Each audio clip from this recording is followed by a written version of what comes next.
पिछले क्लास में हम लोगों ने स्वर को समाप्त किया। आज हम लोग पढ़ेंगे क्या, व्यंजन। तो व्यंजन कहते हैं किसे या कितने प्रकार के होते हैं, आज हम लोग पढ़ते हैं।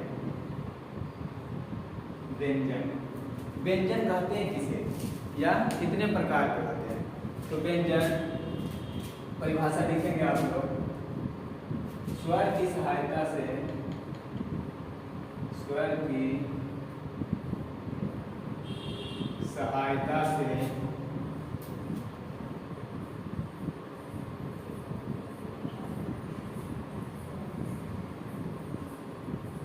बोले जाने वाले वर्णों को व्यंजन वर्ग कहते हैं।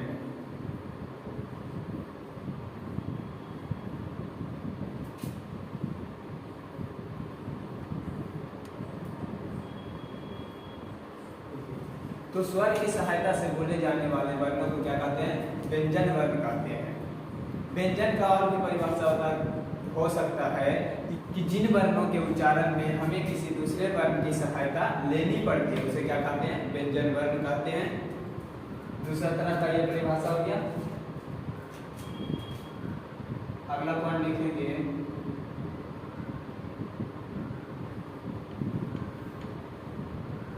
स्वरों के बिना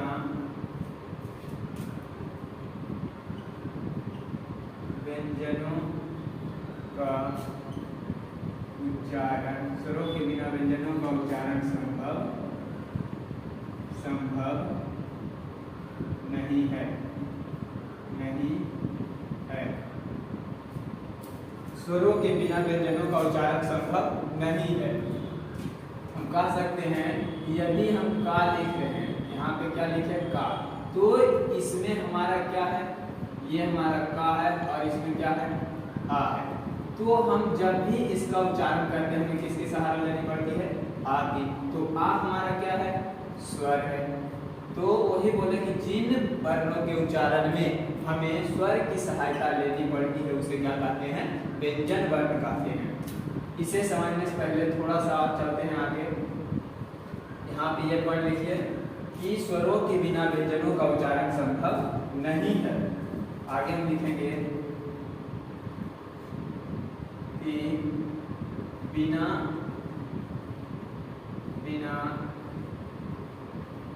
स्वर वाले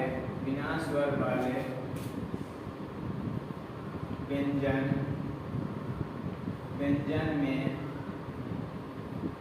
हल लगा होता है, हल लगा होता है, जिसे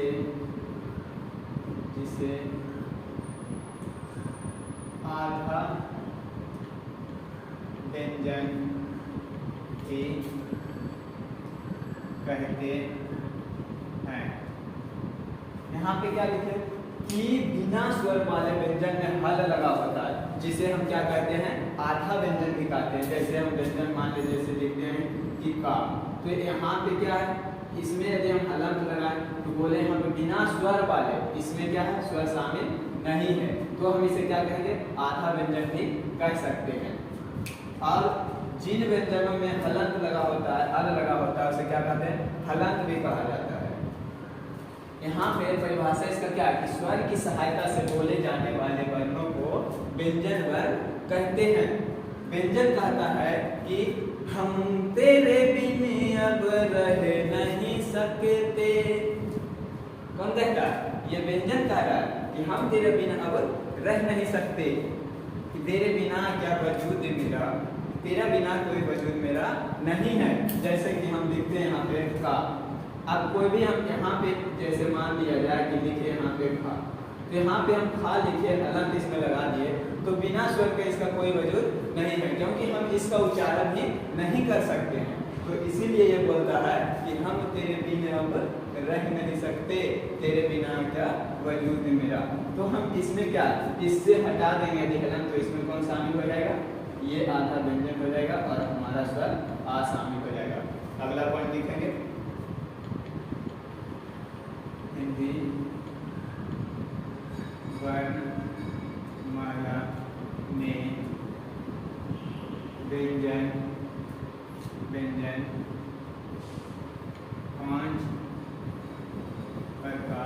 पांच प्रकार के होते हैं।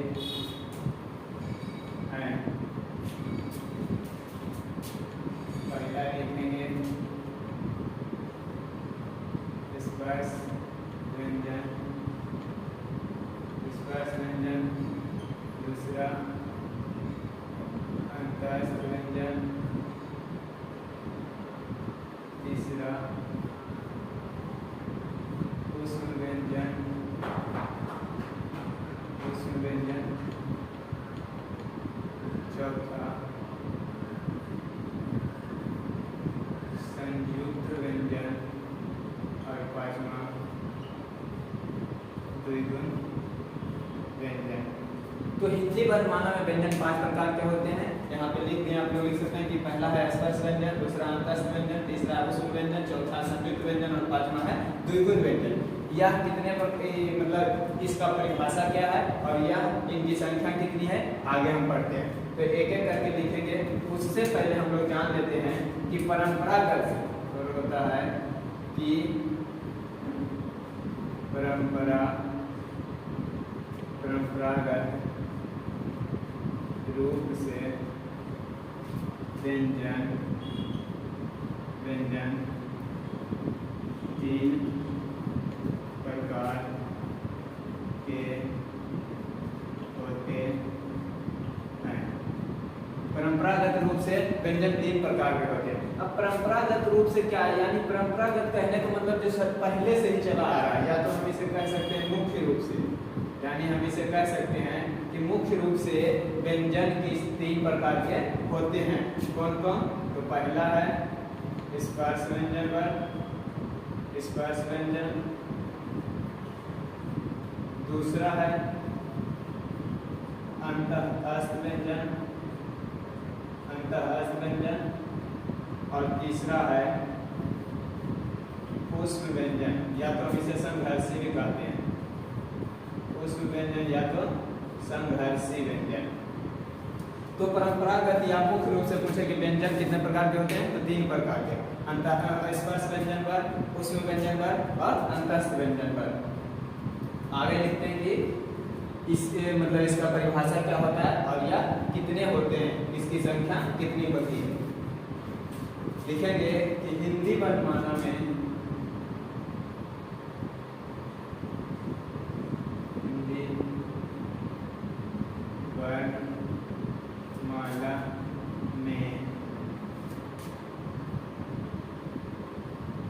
व्यंजनों की कुल संख्या 39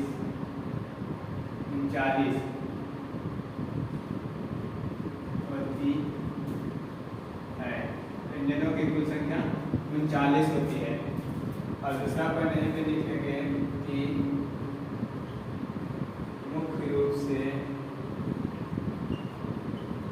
व्यंजनों की संख्या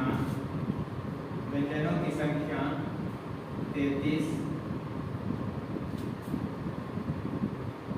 होती है।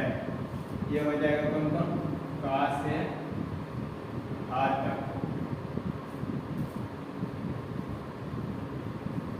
का से आ तक। अब हम इसे 33 को मुख्य रूप से व्यंजन 3 प्रकार के होते हैं। यह 33 संख्या को बांटा है 3 प्रकार के। एक पढ़ते हैं। पहला लिखेंगे स्पर्श व्यंजन पर, स्पर्श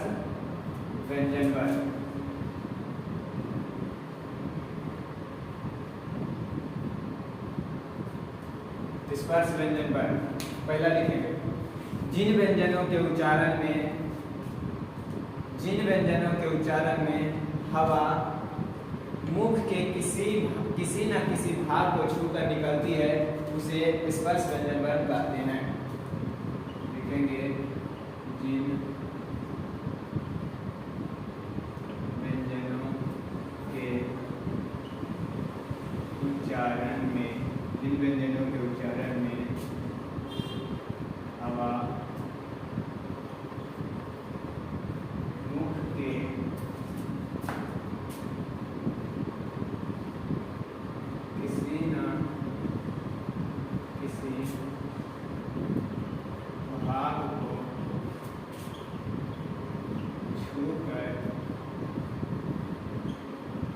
निकलती है उसे स्पर्श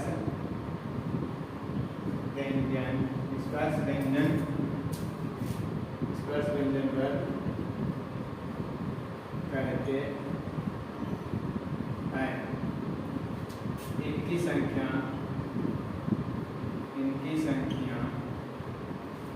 25 होती है। इनकी संख्या 25 होती है। लिखेंगे कौन कौन होता है?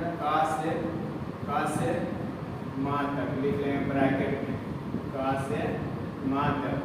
स्पर्श व्यंजन वर्ण की संख्या कितनी होती है? 25 होती है, का से माँ तक। यहाँ तक होती है इनकी स्पर्श व्यंजन वर्ण की संख्या। अब दूसरा लिखेंगे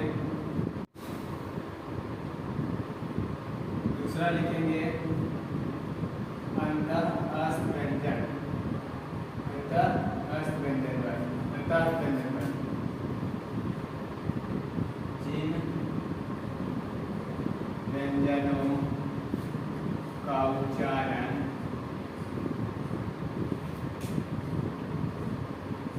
सुरों व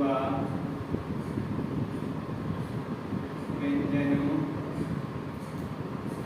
यहाँ पे कर दीजिए जिन ध्वनियों का उच्चारण, जिन ध्वनियों या जिन वर्णों का उच्चारण स्वरों व व्यंजनों के बीच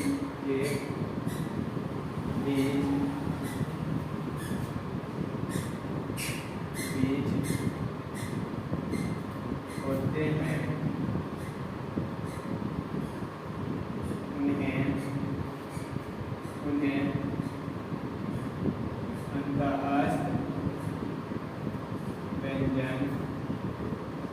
उन्हें अंतःस्थ व्यंजन वर्ण कहते हैं। उन्हें अंतःस्थ व्यंजन वर्ण कहते हैं। यानी अंतःस्थ व्यंजन वर्ण किसे कहते हैं? कि जिन ध्वनियों का उच्चारण स्वरों व व्यंजनों के बीच होते हैं उन्हें अंतःस्थ व्यंजन वर्ण कहते हैं। या तो हम लिख सकते हैं कि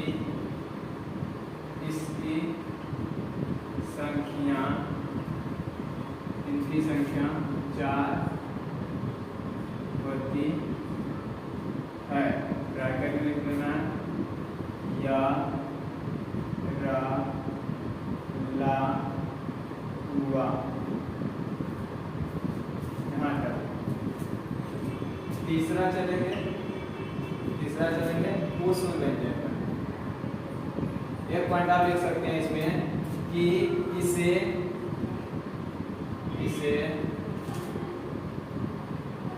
अर्ध स्वर भी कहा जाता है। अंतःस्थ व्यंजन वर्ण का दूसरा नाम क्या है? अर्धस्वर। अर्धस्वर किसे कहा जाता है? अंतःस्थ व्यंजन वर्ण को भी अर्धस्वर भी कहा जाता है। अगला चलेंगे हम तीसरा है ऊष्म या संघर्षी व्यंजन। उसमें लिखेंगे जिन व्यंजनों का उच्चारण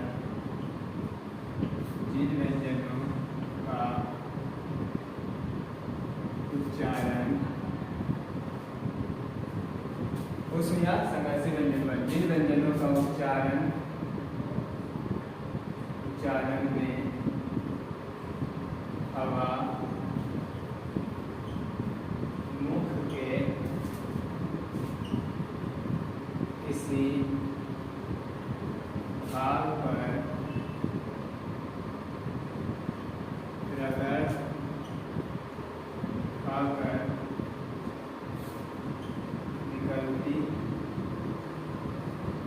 निकलती है उसे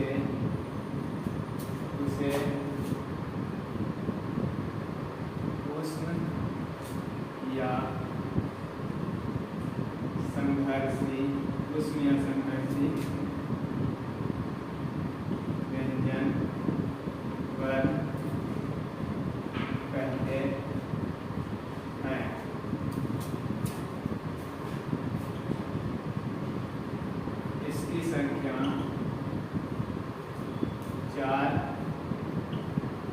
होती है। यहाँ पर लिख लेंगे स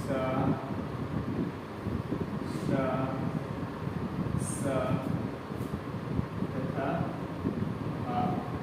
ये 4। तो हम लोग आज मुख्य रूप से पढ़े व्यंजन की संख्या। व्यंजन कितने प्रकार के होते हैं? तो मुख्य रूप से कितने प्रकार के होते हैं? 3 प्रकार के। कौन कौन होते हैं? पहला बताएं स्पर्श व्यंजन, दूसरा बताएं अंतःस्थ व्यंजन, तीसरा बताएं ये ऊष्म या संघर्षी व्यंजन। तो मुख्य रूप से पूछे कि व्यंजन की संख्या कितनी होती है? तो 33। और कितने प्रकार के होते हैं? तो 3 प्रकार के, स्पर्श व्यंजन वर्ग, अंतःस्थ व्यंजन वर्ग और ऊष्म व्यंजन वर्ग। पूछे स्पर्श व्यंजन वर्ग की संख्या कितनी होती है? 25। कहाँ से कहाँ तक? का से माँ तक। और पूछे अंतःस्थ व्यंजन वर्ग की संख्या कितनी? 4, 11 लगभग। और पूछे ऊष्म व्यंजन वर्ग की संख्या कितनी? तो 4। कौन कौन? तीनों सा और था। तो आज हम यहीं तक पढ़ते हैं। अगले क्लास में चलेंगे कि व्यंजनों का वर्गीकरण, यानी कितने आधार पे किया गया है, किस तरह से किया गया है इसका वर्गीकरण हम आगे पढ़ेंगे। और यहाँ पे बचा 2 प्रकार के, और कौन कौन बच गया? बच गया है द्विगुण व्यंजन बच गया, और एक संयुक्त व्यंजन वर्ग बच गया। चौथा क्या था? संयुक्त व्यंजन वर्ग। लिखेंगे 2 व्यंजनों से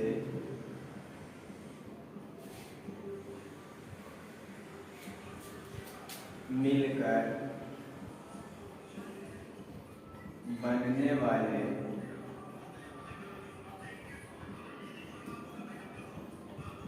व्यंजन को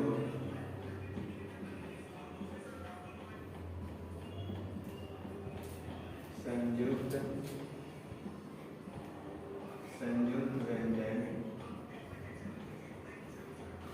व्यंजन वर्ग कहते हैं।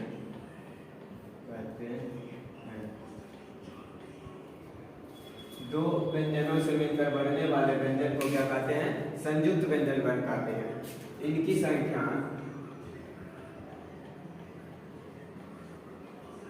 इसकी संख्या 4 होती है। कौन कौन? पहला लिखेंगे क्ष, त्र, ज्ञ और स्र।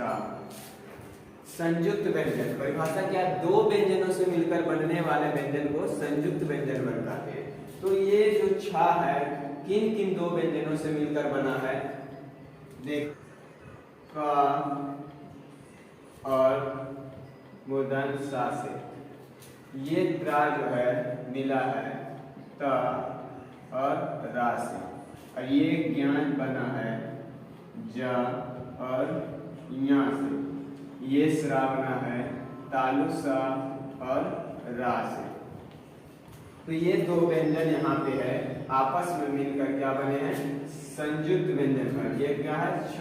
ये त और रा मिलकर क्या बने हैं? त्रा।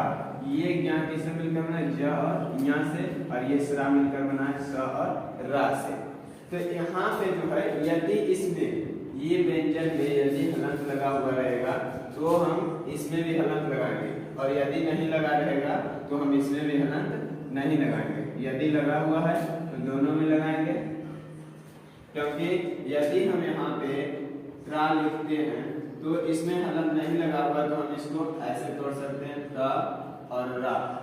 और यदि हलंत लगाएंगे तो इसका स्वर हम बाहर कर दें, क्या हो जाएगा? रा। ये दोनों मिलकर बना है त्रा, और ये इससे ये तीनों मिलकर क्या बना?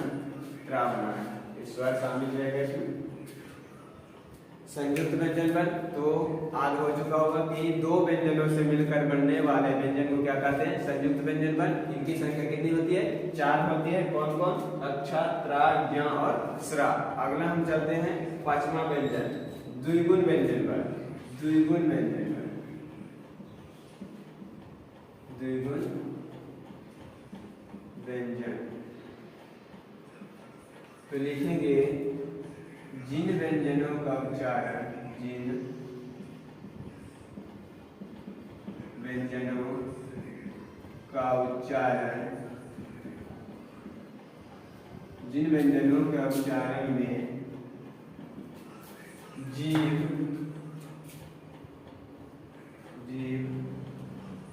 जिन व्यंजनों के उच्चारण में जीभ पहले ऊपर उठकर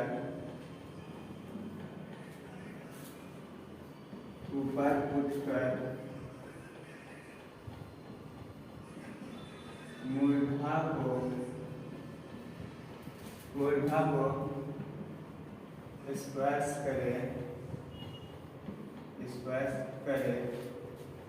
फिर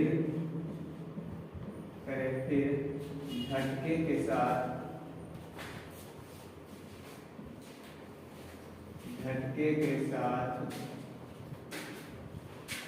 नीचे आए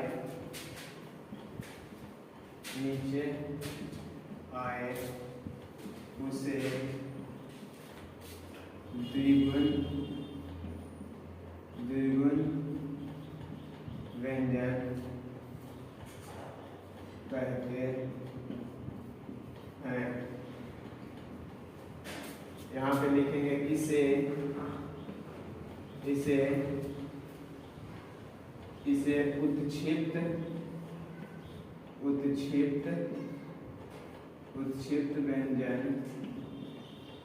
उत्क्षिप्त व्यंजन भी कहा जाता है। इसकी संख्या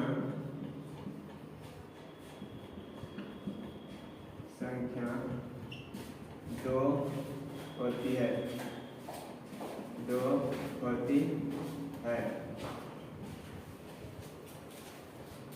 तो द्विगुण व्यंजन वर्ण कहते, दूसरा नाम पूछे तो हम क्या कहेंगे? उत्क्षिप्त व्यंजन वर्ण कहेंगे। द्विगुण व्यंजन वर्ण की संख्या कितनी होती है? 2। और इसका परिभाषा क्या होता है कि जिन व्यंजनों के उच्चारण में जीभ पहले ऊपर उठकर मूर्धा को स्पर्श करे और झटके के साथ नीचे आए उसे क्या कहते हैं?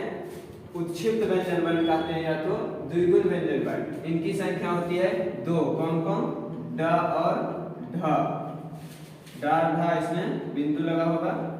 यहाँ पे जैसे कि हम इसका उच्चारण करते हैं तो तुरंत क्या होता है? जीभ जो है पहले ऊपर उठकर मूर्धा, यानी यहाँ पे ये जो जीभ है, जीभ का जो अगला हिस्सा ड, यहाँ पे जो ऊपर उठकर पहले मूर्धा को स्पर्श करके फिर झटके के साथ नीचे को आए, उसी को हम क्या कहेंगे? उत्क्षिप्त व्यंजन वर्ण या तो द्विगुण व्यंजन वर्ण कहेंगे। आगे चलते हैं, कहते हैं द्विगुण व्यंजन वर्ण को हम उत्क्षिप्त व्यंजन वर्ण भी कहते हैं। इनकी संख्या कितनी होती है? 2। ड और ढ। द्विगुण व्यंजन वर्ण की संख्या कितनी होती है? 2। परिभाषा इसका लिखें कि जिन व्यंजनों के उच्चारण में जीभ पहले ऊपर उठकर मूर्धा को स्पर्श करे तथा झटके के साथ नीचे आए उसे क्या कहते हैं? उत्क्षिप्त व्यंजन वर्ण कहते हैं या तो द्विगुण व्यंजन वर्ण कहते हैं। द्विगुण व्यंजन वर्ण का दूसरा नाम क्या है? उत्क्षिप्त व्यंजन वर्ण। द्विगुण व्यंजन वर्ण का दूसरा नाम है उत्क्षिप्त व्यंजन वर्ण। इसे हम क्या कहेंगे? उत्क्षिप्त व्यंजन वर्ण कहेंगे या तो द्विगुण व्यंजन वर्ण। इनकी संख्या पूछे तो कितना? 2। ड और ढ। ड और ढ। एक पॉइंट और यहाँ पे आता है कि टा वर्ग को उत्क्षिप्त वर्ग भी कहा जाता है।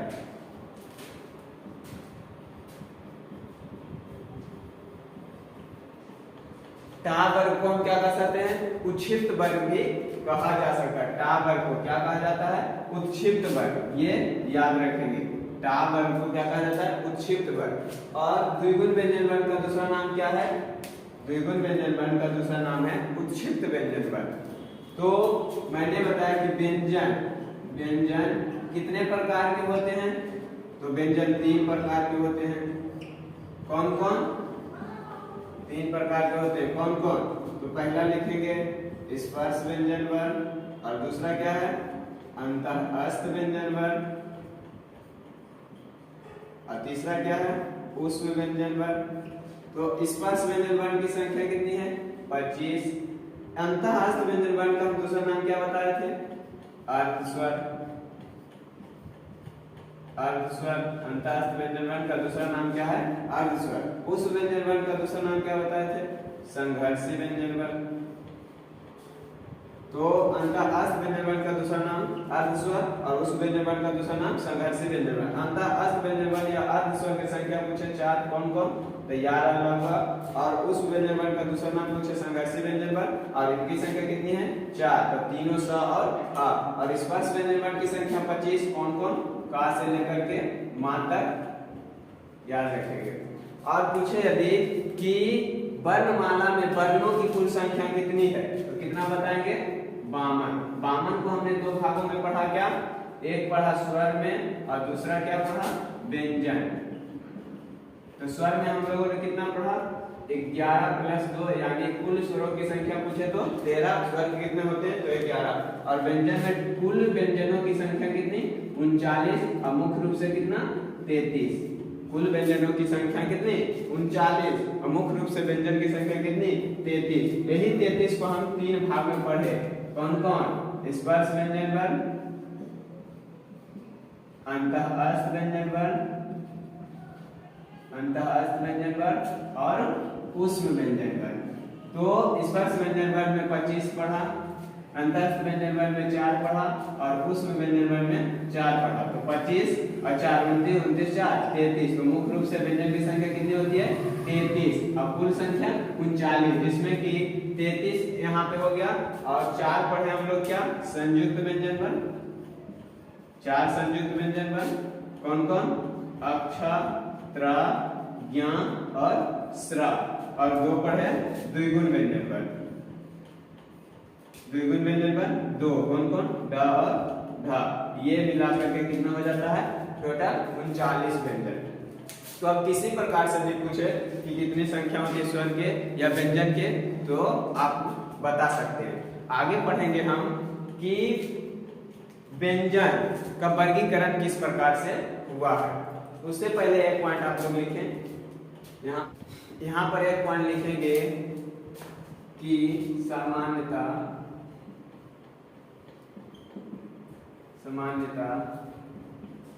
प्रत्येक व्यंजन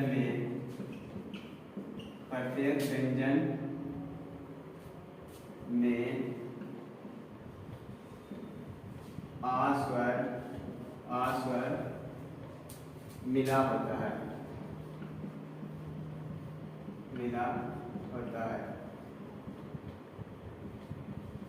यानी कोई भी व्यंजन हो उसमें हम देखते हैं कि आस्वर शामिल होता है, क्योंकि बिना स्वर के व्यंजन को उच्चारित करना संभव नहीं है। क्योंकि जब भी हम लिखते हैं का, तो ये व्यंजन का वास्तविक रूप नहीं है। यदि हम हलंत लगा दिए तो ये हुआ व्यंजन का वास्तविक रूप। अब व्यंजन का परिभाषा क्या है कि बिना स्वर की सहायता से इसका उच्चारण नहीं हो सकता।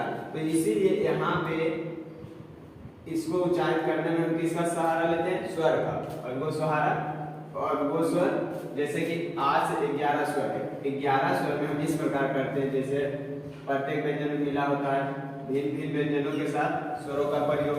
का हो गया, का, की,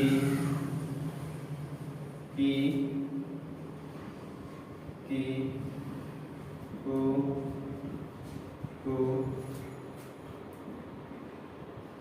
क्री, के, और क। ये हमारा 11 स्वर हुआ। ये हमारा 11 स्वर भिन्न भिन्न व्यंजन के साथ भिन्न स्वरों का प्रयोग हुआ। तो प्रत्येक व्यंजन में कोई भी यदि व्यंजन हम लिखते हैं, कोई भी व्यंजन, तो उसमें प्रत्येक व्यंजन में हमारा क्या मिला होता है, आ स्वर शामिल होता है। जैसे हम खा लिख दिए, गा लिख दिए, चा लिख दिए, तो ये सब में क्या है, आ स्वर शामिल होता है। यहाँ पे हो जाएगा व्यंजन वास्तविक रूप हो गया चा और हमारा स्वर आ हो गया। अब जितने भी व्यंजन पढ़े हैं उनका उच्चारण स्थान लिखेंगे यहाँ पे, उसके बाद व्यंजन का वर्गीकरण करेंगे। यहाँ पे लिखेंगे, एक चार्ट बनाते हैं, बनाइए आप।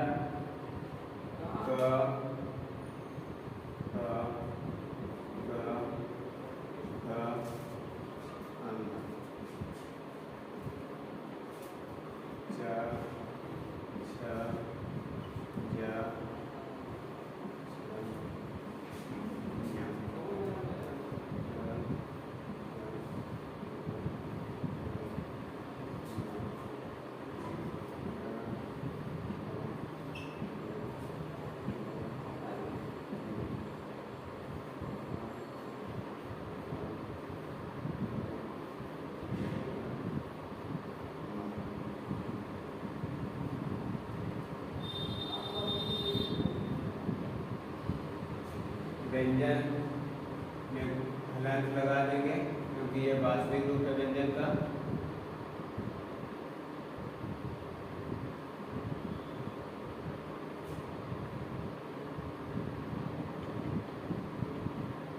ये समझेंगे।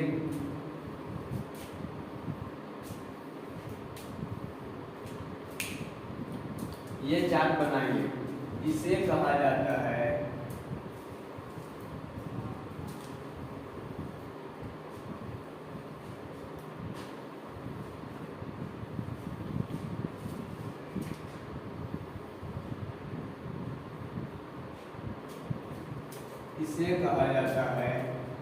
का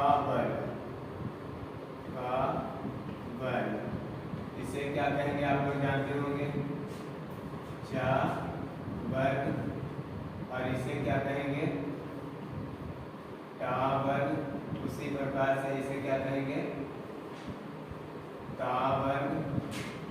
और उसी प्रकार से इसे क्या कहेंगे, पा वर्ग। तो यहाँ पे यदि पूछे कि का वर्ग में व्यंजनों की कुल संख्या कितनी होती है, तो क्या आप नहीं बता सकते? गिन लेंगे यहाँ से, कितना होता है 5।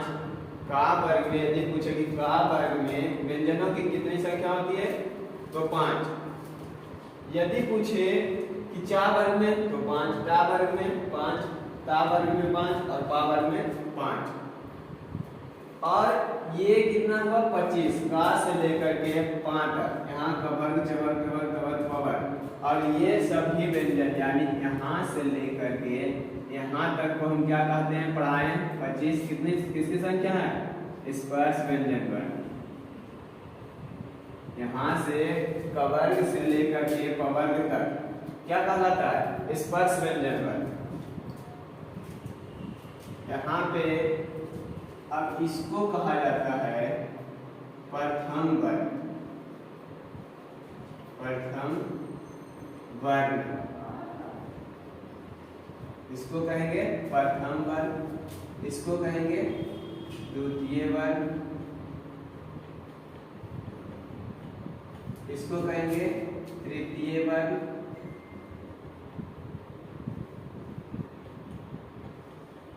इसको कहेंगे चतुर्थ वर्ग और इसको कहेंगे पंचम वर्ग। ये समझ में आ गया होगा कि यदि ये साइड रहा तो हर वर्ग का प्रथम वर्ग। यदि पूछे का वर्ग का प्रथम वर्ग क्या है, तो का। चा वर्ग का प्रथम वर्ग चा, ता वर्ग का प्रथम वर्ग ता, ता वर्ग का प्रथम वर्ग ता, पा वर्ग का प्रथम वर्ग पा। उसी प्रकार से पूछे कि चा वर्ग का तृतीय व्यंजन कौन है, तो चा वर्ग का तृतीय व्यंजन में जाएंगे चा है। चा वर्ग का पंचम व्यंजन ञ।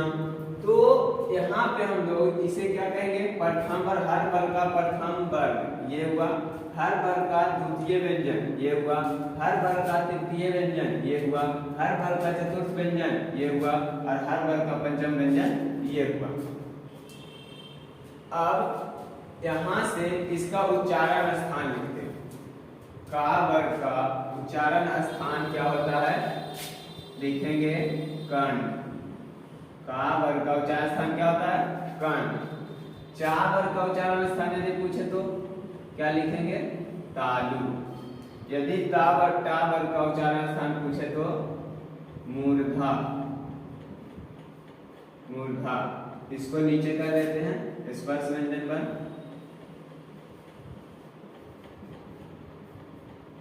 यदि ता वर्ग का उच्चारण पूछे तो दंत और पा वर्ग का उच्चारण पूछे तो ओष्ठ। आप इसका उच्चारण करके भी देख सकते हैं। का वर्ग का क ख ग घ अंग, तो इसका उच्चारण स्थान कहाँ से निकलता है, कंठ से निकलता है। अब चा वर्ग का, तो चा वर्ग का उच्चारण स्थान कहेंगे च छ ज झ ञ। तो चा छ ज झ ञ हम जब पढ़ते हैं तो जीव जो है, जीव का भाग जो है कहाँ पे सटता है, तालु में सटता है। तालु होता है कहाँ, जो दांत के ऊपर वाला जो दांत है उससे थोड़ा सा ऊपर, क्या कहलाता है, तालु कहलाता है। जिस स्थान पे सटता है वही क्या कहलाता है, तालु कहलाता है। जैसे हम उच्चारण करके देख सकते हैं च छ ज झ ञ। तो चा छ ठ ठ ञ का उच्चारण करने का मतलब जो कि जहाँ पे सटता है उसी स्थान को क्या कहते हैं तालु। अब टा वर्ग, तो टा का उच्चारण स्थान करेंगे ट ठ ड ढ न। तो टा ठ ड न उच्चारण करने पर जीव का जो अगला हिस्सा, जीव का जो अगला हिस्सा तालु के ऊपर छूटा, यानी ये पलट करके टा बोलने पर जीव जो जीव पलट के कहाँ सकते हैं ऊपर जा कर सकते हैं। उसी स्थान को क्या कहते हैं हम लोग मूर्धा कहते हैं। का वर्ग का उच्चारण करके देखिए, और जिस स्थान पे सत्ता है जीव उसी स्थान को क्या कहते हैं मूर्धा। दंत, अब त थ द ध न, तो तालु की जो पाल है दंत में यहाँ पे त थ न उच्चारण करने का स्थान क्या है दंत है, और प फ ब भ म उच्चारण करने का स्थान क्या है ओष्ठ है। तो ओष्ठ पा बोलेंगे तो बिना ये जो होठ है बिना सटाए क्या बोल सकते हैं, इसका उच्चारण बिना सटाए नहीं हो सकता है, क्योंकि दोनों होठ की मदद लेनी पड़ती है, जैसे पा फ ब भ म। तो इसका कौन सा वर्ग है, कौन सा व्यंजन है और कौन सा वर्ग है ये पता चल गया होगा। यदि पूछे कि टा वर्ग का प्रथम व्यंजन कौन है, तो टा वर्ग का द्वितीय व्यंजन, टा वर्ग का पंचम व्यंजन न। यदि आप ये चार समझ जाते हैं तो समझने में बहुत आसान होगा आपको समझने में। यहाँ पर किस वर्ग का, यहाँ पे यानी का से मां तक के हम क्या जानते हैं, क्या कौन सा व्यंजन है स्पर्श व्यंजन वर्ग। तो स्पर्श व्यंजन वर्ग को हम क्या कह सकते हैं वर्गीय व्यंजन, वर्गीय व्यंजन। स्पर्श व्यंजन वर्ग को हम क्या कह सकते हैं वर्गीय व्यंजन। आगे तक क्या था य र ला हुआ, ये हमारा क्या है अंतस्थ व्यंजन वर्ग। क्या है अंतस्थ व्यंजन वर्ग, अंतस्थ व्यंजन वर्ग है ये अंतस्थ व्यंजन वर्ग, या तो हम क्या कहते हैं इसको अर्ध स्वर, अर्ध स्वर के नाम से भी जानते हैं। तो अंतस्थ व्यंजन वर्ग, इसका या का उच्चारण स्थान क्या है तालु है, रा का उच्चारण स्थान क्या है दंत मूल या मसूढ़ा, दंत मूल कह सकते हैं या तो यहाँ मसूढ़ा, मसूढ़ा कह सकते हैं। या रा और ला का उच्चारण स्थान वही होता है दंत मूल या मसूढ़ा, और वा का उच्चारण होता है ऊपर के दांत प्लस निचला होठ,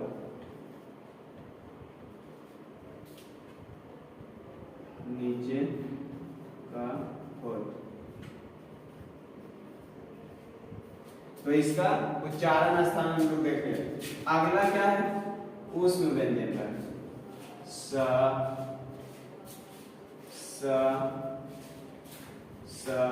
और हा, ये क्या कहलाता है ऊष्म व्यंजन वर्ग, ये कहलाता है ऊष्म व्यंजन वर्ग। ऊष्म या तो हम कह सकते हैं संघर्षी, ऊष्म या संघर्षी व्यंजन वर्ग। और इसका उच्चारण स्थान हो जाता है, इसका उच्चारण स्थान क्या है तालु, यानी तालव सा बोलते हैं इसको, तो तालु। इसको आप क्या कहते हैं मूलधन सा, तो हो जाएगा मूर्धा। इसको आप क्या कहते हैं दंत सा, तो क्या आ जाएगा दंत। इसको आप हा, तो कंठ के भीतर, यानी हम कह सकते हैं स्वर्यंत्र, स्वर्यंत्र इसको कह सकते हैं कंठ के भीतर इसका उच्चारण होता है। हा का उच्चारण स्थान क्या है कंठ के भीतर। आगे चलते हैं तो ये समझ में आ गया होगा कि कौन सा व्यंजन किस वर्ग का है और क्या कहलाता है। और स्पर्श व्यंजन वर्ग को एक कोई बताए हम कि इसे क्या कह सकते हैं वर्गीय व्यंजन। क्या कह सकते हैं वर्गीय व्यंजन कह सकते हैं किसको स्पर्श व्यंजन वर्ग को। और यदि पूछे का वर्ग का उच्चारण स्थान क्या है तो कर्ण, तो का वर्ग का उच्चारण स्थान कर्ण करने का मतलब ये हुआ कि सिर्फ का उच्चारण स्थान पूछे तो कर्ण नहीं, का वर्ग कहने का मतलब का वर्ग में जितने भी वर्ग है, का वर्ग में कितने वर्ग है 5 वर्ग, का ख ग घ ढ, तो ये पांचों का उच्चारण स्थान क्या हो जाएगा? कंठ हो जाएगा। चा वर्ग में जितने भी वर्ण हैं सभी का उच्चारण स्थान क्या हो जाएगा? तालु हो जाएगा। और टा वर्ग में जितने भी वर्ण हैं सभी का उच्चारण स्थान मूर्धा हो जाएगा। ता वर्ग में जितने भी व्यंजन है सभी का उच्चारण स्थान क्या हो जाएगा? दंत। और पा वर्ग में जितने भी है सभी क्या कहलाएगा? ओष्ठ कहलाएगा। ओष्ठ से उच्चारण स्थान होगा। और अंतस्थ व्यंजन वर्ण, ये स्पर्श व्यंजन वर्ण की संख्या कितना हुआ? 25। अंतःस्थ व्यंजन वर्ण की संख्या 4 और उष्म व्यंजन वर्ण की संख्या कितना हुआ? 4। तो अंतःस्थ व्यंजन वर्ण की संख्या 4 कौन कौन है? या है, ला, ला, हुआ। और उष्म व्यंजन वर्ण स, स और हा। इसका उच्चारण स्थान लिखना है। तो या का उच्चारण स्थान होगा तालु। या का उच्चारण स्थान क्या होगा? तालु। रा का उच्चारण स्थान होगा दंतमूल। दंतमूल या मसूढ़ा। दंतमूल या मसूढ़ा, इसका उच्चारण स्थान होगा ला और रा और ला दोनों का। और वा का उच्चारण स्थान हो जाएगा ऊपर के दांत प्लस नीचे का होठ। ऊपर के दांत प्लस निचला होठ से इसका उच्चारण स्थान होता है किसका? वा का। और उस व्यंजन वर्ण इसका उच्चारण स्थान क्या होगा? इसको हम लोग क्या कहते हैं? तालव्य सा। तो इसका उच्चारण स्थान हो जाएगा तालु। इसको क्या कहते हैं? मूर्धन्य सा। तो इसका स्थान हो जाएगा, उच्चारण स्थान हो जाएगा मूर्धा। इसको हम क्या कह सकते हैं? दंत सा। तो इसका उच्चारण स्थान क्या हो जाएगा? दंत। और हा का उच्चारण स्थान हो जाएगा कंठ के भीतर। कंठ के भीतर हम कह सकते हैं कि स्वर तंत्र में। हा का उच्चारण स्थान क्या है? स्वर तंत्र। तो कौन सा वर्ण किस वर्ग का है ये पता चल गया। और यहाँ पे देखेंगे ये पांचों वर्ग को कहा जाता है पंचमाक्षर। ये पांचों वर्ग को क्या कहा जाता है? पंचमाक्षर। पंचमाक्षर यानी पंचमा अक्षर। हर वर्ग का पंचम अक्षर क्या कहा जाता है? पंचमाक्षर। या तो हम इसको कह सकते हैं नासिक वर्ग। नासिक। यदि इसका उच्चारण स्थान दिया, पूछेगा इसका उच्चारण स्थान क्या है, तो बताएंगे क्या? नासिक। या तो यदि का और रा मिला के दिए, यदि का और रा दोनों मिला के दिया, पूछे कि इसका उच्चारण स्थान क्या है, तो क्या हम बताएंगे? कंठ ही बताएंगे। और यदि सिर्फ एक दिया है और वहां पे इसका ऑप्शन कंठ नहीं है, तो हम क्या बताएंगे? नासिक बोलेंगे। नासिक इसका उच्चारण स्थान है णा, ञ, न, न और मा। इसका सही उच्चारण स्थान क्या है? अंग है। ये भी अंग जो नाक में होता है, इसका पांचों का क्या है? एक ही होता है। हम आगे बताएंगे।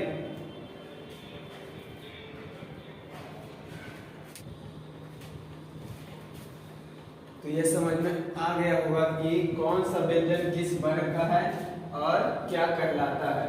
और स्पर्श व्यंजन वर्ण को एक कोई बताए हम कि इसे क्या कह सकते हैं? वर्गीय व्यंजन। क्या कह सकते हैं? वर्गीय व्यंजन कह सकते हैं। किसको? स्पर्श व्यंजन वर्ण को। और यदि पूछे का वर्ग का उच्चारण स्थान क्या है, तो कंठ। तो का वर्ग का उच्चारण स्थान कंठ कहने का मतलब ये हुआ कि सिर्फ का उच्चारण स्थान पूछे तो कंठ नहीं। का वर्ग कहने का मतलब का वर्ग में जितने भी वर्ण है, का वर्ग में कितने वर्ण है? 5 वर्ण। का, ख, ग, घ, ढ। तो ये पांचों का उच्चारण स्थान क्या हो जाएगा? कंठ हो जाएगा। चा वर्ग में जितने भी वर्ण हैं सभी का उच्चारण स्थान क्या हो जाएगा? तालु हो जाएगा। और टा वर्ग में जितने भी वर्ण हैं सभी का उच्चारण स्थान मूर्धा हो जाएगा। ता वर्ग में जितने भी व्यंजन है सभी का उच्चारण स्थान क्या हो जाएगा? दंत। और पा वर्ग में जितने भी है सभी क्या कहलाएगा? ओष्ठ कहलाएगा। ओष्ठ से उच्चारण स्थान होगा। और अंतस्थ व्यंजन वर्ण, ये स्पर्श व्यंजन वर्ण की संख्या कितना हुआ? 25। अंतःस्थ व्यंजन वर्ण की संख्या 4 और उष्म व्यंजन वर्ण की संख्या कितना हुआ? 4। तो अंतःस्थ व्यंजन वर्ण की संख्या 4 कौन कौन है? या है, ला, ला, हुआ। और उष्म व्यंजन वर्ण स, स और हा। इसका उच्चारण स्थान लिखना है। तो या का उच्चारण स्थान होगा तालु। या का उच्चारण स्थान क्या होगा? तालु। रा का उच्चारण स्थान होगा दंतमूल। दंतमूल या मसूढ़ा। दंतमूल या मसूढ़ा। इसका उच्चारण स्थान होगा ला और रा और ला दोनों का, और वा का उच्चारण स्थान हो जाएगा ऊपर के दांत प्लस नीचे का होठ। ऊपर के दांत प्लस निचला होठ से इसका उच्चारण स्थान होता है किसका? वा का। और उस व्यंजन वर्ण इसका उच्चारण स्थान क्या होगा? इसको हम लोग क्या कहते हैं? तालव्य सा। तो इसका उच्चारण स्थान हो जाएगा तालु। इसको क्या कहते हैं? मूर्धन्य सा। तो इसका स्थान हो जाएगा, उच्चारण स्थान हो जाएगा मूर्धा। इसको हम क्या कह सकते हैं? दंत सा। तो इसका उच्चारण स्थान क्या हो जाएगा? दंत। और हा का उच्चारण स्थान हो जाएगा कंठ के भीतर। कंठ के भीतर हम कह सकते हैं कि स्वर तंत्र में हा का उच्चारण स्थान क्या है? स्वर तंत्र। या तो आप ऐसे करके लिख सकते हैं,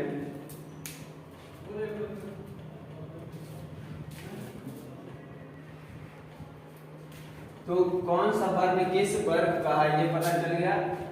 और यहाँ पे देखेंगे ये पांचों वर्ग को कहा जाता है पंचमाक्षर।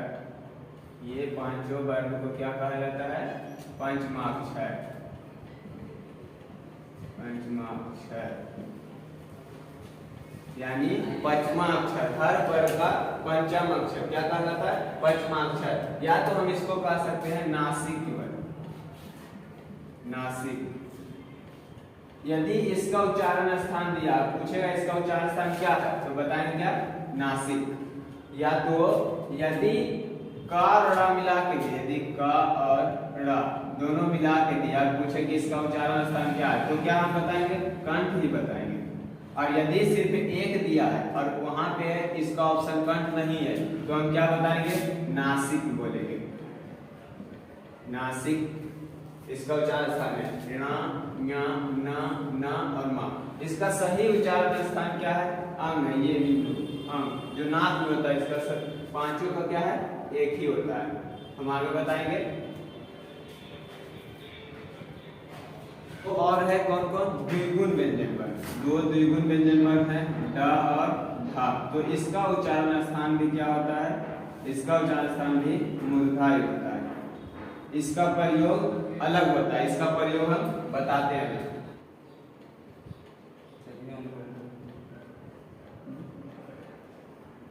तो यहाँ पे देखें कि ये ड और ढा और ये ड और ढा में क्या अंतर है?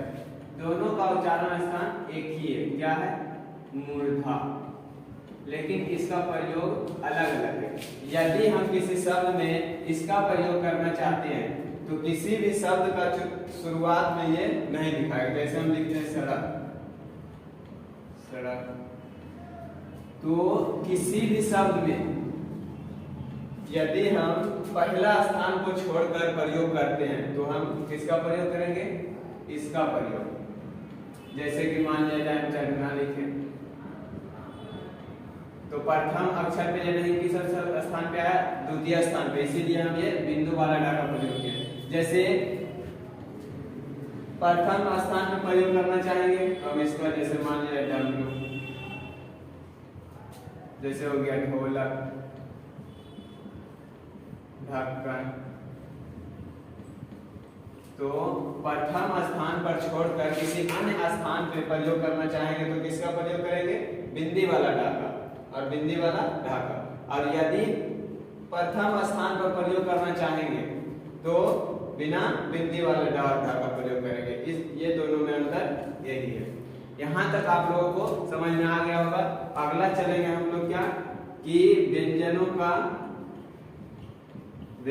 का वर्गीकरण, किस प्रकार से व्यंजन को बांटा गया है। यदि वीडियो पसंद आए तो लाइक, शेयर और सब्सक्राइब जरूर करें। मिलते हैं अगले दिन।